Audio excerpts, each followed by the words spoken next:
right from the 1960, when Nigeria got its independence, the first coup, corruption was mentioned. As in, how can the people now contribute in this fight against corruption? When you look at it, fighting of corruption is not one man business. It's a teamwork. It's a teamwork. If we can come together and fight corruption, we can bury everything overnight. As a citizen of Nigeria, what can be done to make the society better? You know, as a woman here, you know, as a mother. The society doesn't want to give these women opportunities because they think these women can come and dominate the role men play in the society.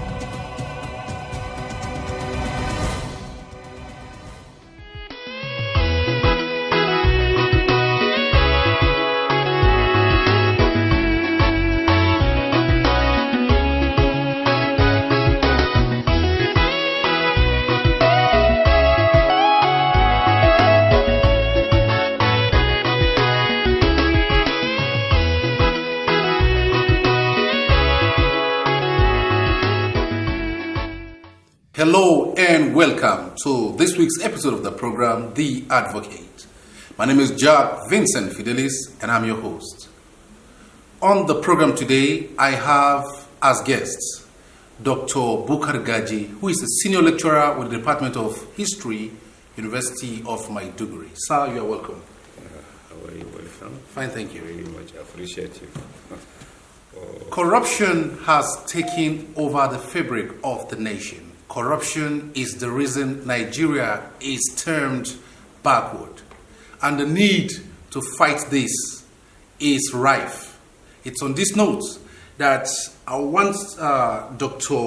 Bukar Gaji to tell us presently, how would you score politicians in the country at all levels in terms of fighting corruption and being accountable to the masses? Well, of course, first of all, if we critically look at the damages or the liability corruption causes to our dear country, Nigeria, to individuals, citizenry, and as well as to our politicians, there is no gainsaying the fact that corruption has eaten deep the fabric of the Nigerian society. Our politicians are not left out. They are involved in the act of corruption.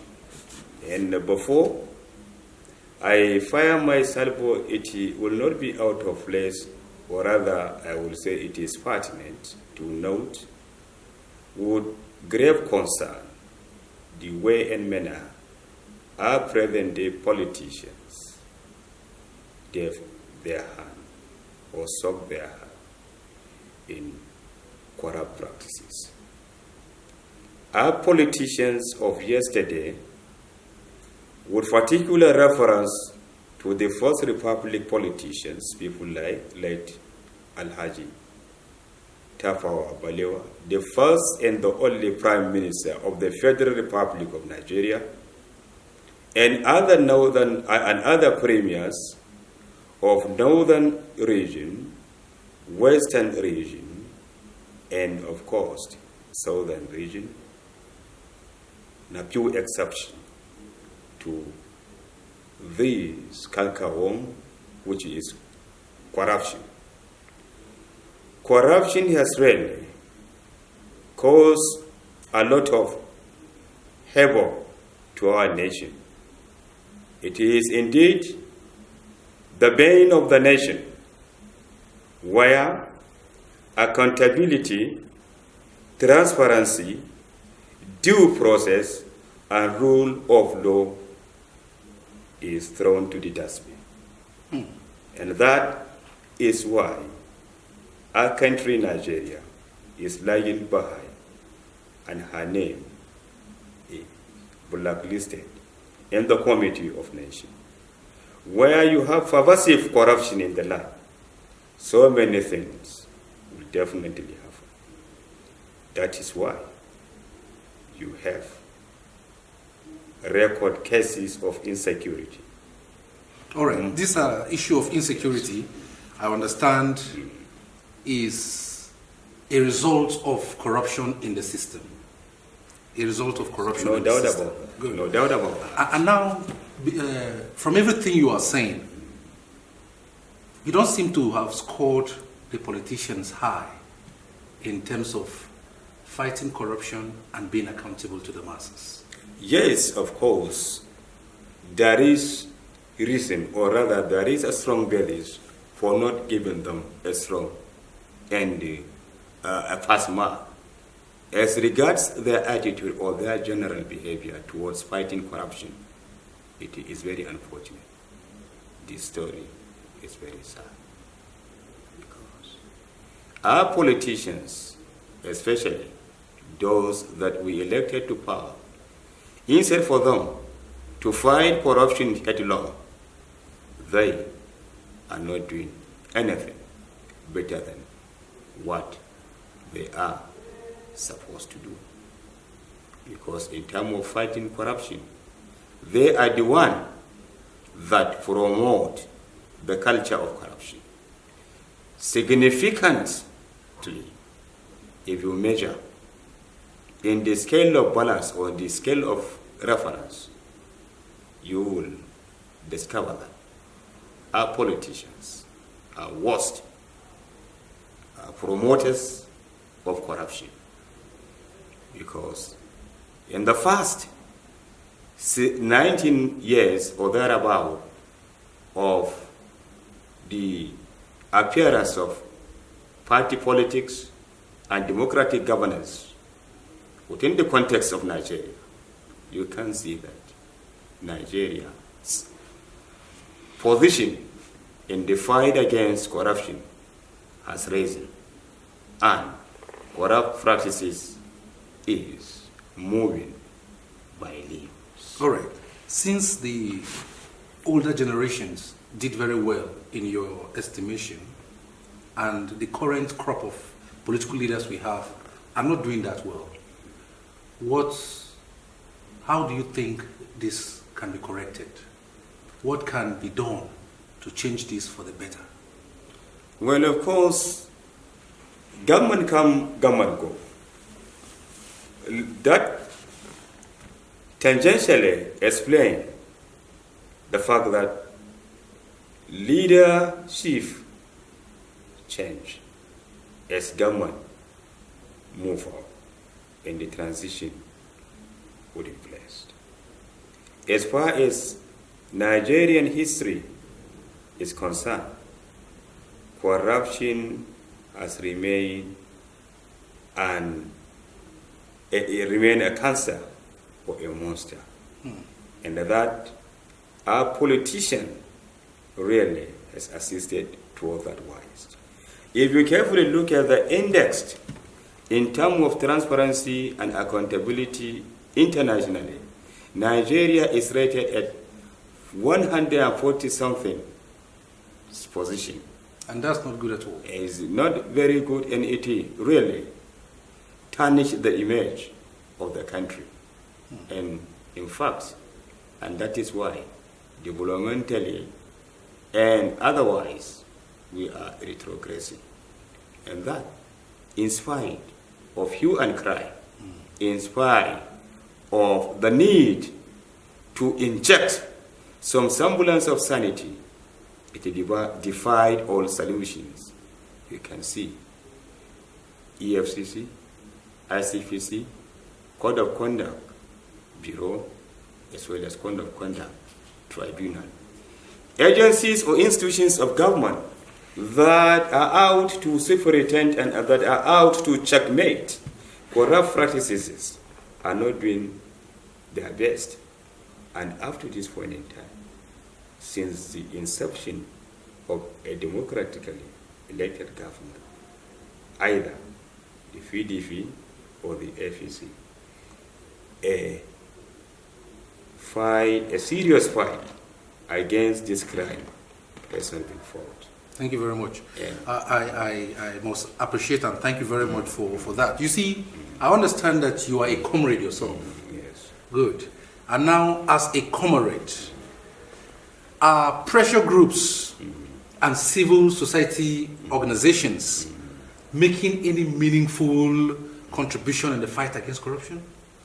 Well, of course, here you have a country that is not averse to the nitty-gritty of camaraderie, the spirit of camaraderie, like the other countries that were carved out of France, meaning the Francophone countries. The consciousness, sensitization, mobilization, and the bendings for upward social enlightenment is basically and drastically lacking. Unlike the other time around, during the June 12, 1993 presidential election, where the pro-democracy elements, as well as vocal few and the social critics, rented the air in the protection of democracy. But that also translates to the fact that now this time around, after the enthronement of democracy, people are aloof and people are not alive to their responsibility. Thank you very much. I must have to stop you there for time. Well, in case you're just joining us, the program is The Advocate, a program designed to deliberate on issues of anti-corruption and issues of accountability in governance. If you are still with us, I will crave that you bear with us until we come back after the break to pay some bills.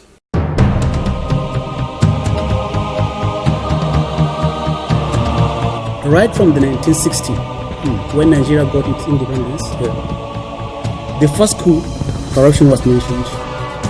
As in, how can the people now contribute in this fight against corruption? When you look at it, fighting of corruption is not one man business. It's a teamwork. It's a teamwork. If we can come together and fight corruption, we can bury everything overnight. As a citizen of Nigeria, what can be done to make the society better? You know, as a woman here, you know, as a mother. The society doesn't want to give these women opportunities because they think these women can come and dominate the role men play in the society. You are welcome back. The program is The Advocate, and my guest is Dr. Bukar Gaji, a senior lecturer with the Department of History, University of Maiduguri. I have been having this discussion with him, and he has been very impressive. Well, Doctor, you see, what can be done to ensure that transparency in governance becomes a working part of the system? Yes, actually, for transparency, for institutions that are in fact responsible for the promotion of anti-corruption crusade, for it to be formidable and credible, all hands should be on decks, and in fact the movers and the shakers of the society should be alive to their responsibility, and there should ought to be a check and balance, where we should be our brothers' keepers and we should be lover of our great country, Nigeria. That's true. And that, in fact, the agencies should be just and prudent, and they should be detribalized in the fight against this monster, this cancer called corruption.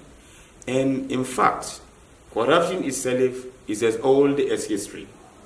If you carefully look at or peruse at the Kitab al-Faruq of Usman Damfodio, in fact, he reiterated his commitment to wage war against corrupt leaders during the 19th century Sokoto country.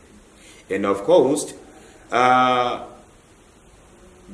President Olusegun Obasanjo, if you vividly recollect in his Jaji declaration, he really, in fact, committed his whole resources and that of the nation to fight corruption. You have also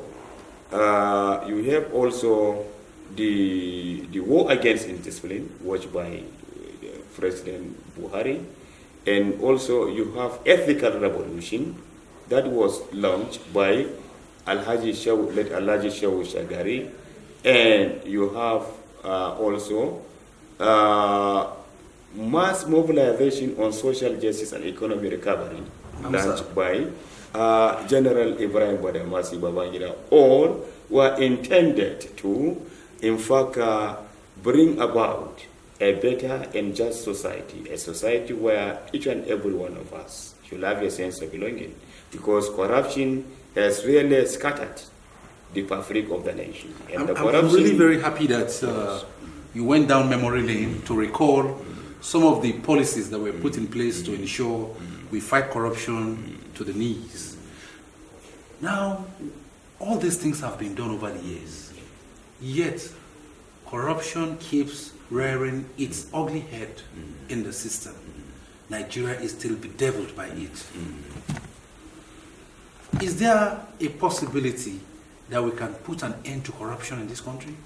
Well, of course, there are bountiful or there are coterie of solutions to this. Certainly, if we have the right people in place. What are these solutions? The right people are those who are considered to be,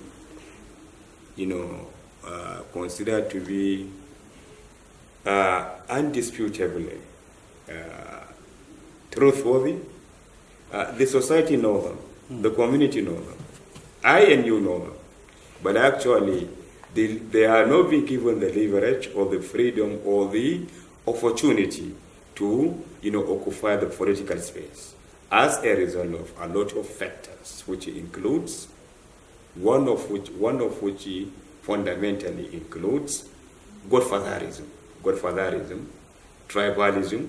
In short, what I can rather term as politics of ethnicity and tribalism, where people only try to recognize, other political factors within the freeism of I know you, you come from where I come from, and this vicious cycle continues and unabated. And that is the reason why the God-fearing and the truth-worthy people are not allowed to, in fact, occupy exalted political position. And you and I know also what transpired in the just concluded local, national, state, elections, where it in fact appeared to be a fog of war, and then it was merely a survival of the fittest, where the most brilliant, the honest, are not been given the ample opportunity and the real chance to, in fact, prove their merit. Then how can we change this for the better? You see, we were able to point out issues that affect us negatively, these corrupt practices. It's not enough to discuss these things. It's not enough to point them out. It's not enough to talk about them. Something needs to be done about them. Something needs to be done about them. Yes, what is that something? Something concrete, something tangible. Yes. So long as people have grace for materialism, mad desire to accumulate ill-gotten money, hardly we can stop that. But there should be an inner discipline within us. There should be moral, moral, spiritual, intellectual, societal, and economic justification for us to stay away from anything that will, amounting to committing this cancerous or monstrous, aspect, which is corruption. And then the fact that we the same people, eulogize, romanticize, you understand me, respect, you understand me, and accord, high prestige to corrupt individuals. But if we will not mind, we will think over these trends, if we despise them, certainly there will going to be a complete, departure from the common norms, which is corruption and then bribery and all of that. Thank you very much, sir. Thank you. Now, what punishments, from your experience, what punishment do you think is capable of dissuading government officials from corrupt practices? Well, in fact, the issue of corruption, as I earlier pointed out, is a whole history. You know, in fact, 1806, during this Osman Dampodio, I cited the example, and the overall of Benin Kingdom.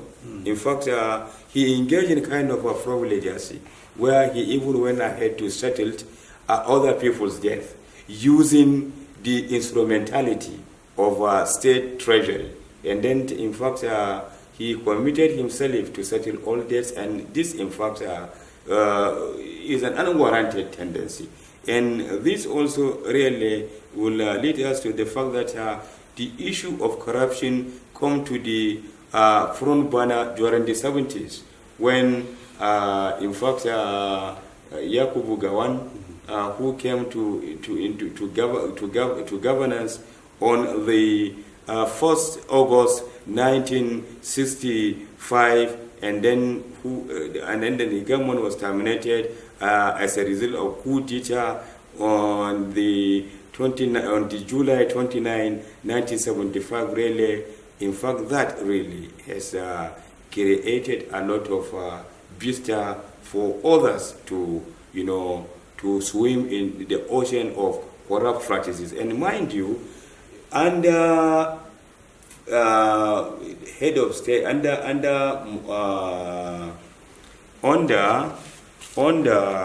Murtala Mohammed, when he came, he forged the civil service. He forged the civil service because he felt that the civil service was full of dirty, and in fact, most of the technocrats were not people of truthworthiness, are not people who were honest, and this and that. And in fact, from there on, the civil servant now realize that their days can be counted and they cannot stay longer than expected, and so the investment corruption continues, and the craze for the materialism continues unabated. And from there, in fact, corruption become a norm, become a tradition, became a culture, and become a household where it consumes the whole nation. But for us to checkmate this is that we should detach ourselves from corrupt practices. We should also be men of God, and we should also espouse anti-corruption tendency. Thank you very much. So that we will keep our room safe, so that government will be better looked upon by the citizenry, and our economy will be improved, and there will going to be a political stability for the country. When you have a political stability, obviously what will by extension happen is, in fact, security. I appreciate you. I actually wish we have enough time so that you can educate us a whole lot more on these issues we've raised. So I must say thank you for coming to the program. And before that story, you see, after this point in time, the EFCC, the Code of Conduct Bureau, and whatever, especially with particular reference to Code of Conduct Bureau, governors, president, minister came in and left. They, in fact, declare their asset. And especially when they are coming, when they are going out, the same will apply. But such application is not done, in which I think there is every reason for us to raise dust. It's really glaring. I mean, it's really obvious now that I have no choice but to bring you back to this program some other time. Thank you very much. Thank you. I appreciate your coming here. Thank you very much. It's nice having you. Thank you very much, and I am very happy and glad to have you here, and for the warm reception you have accorded me. This is a very, a good idea and a welcome development, and happily to as I met you, I will leave you like this in peace, and may you prosper, and may this station, grow in bounds. Thank you very much. We have a peace and stability in our country. Amen. Yeah, thank you very much. Yeah. Viewer, that is the much we can bring you this week on the program, The Advocate. If you had a great time being with us, Then we can do this again, same time, same station next week. Until then, so long.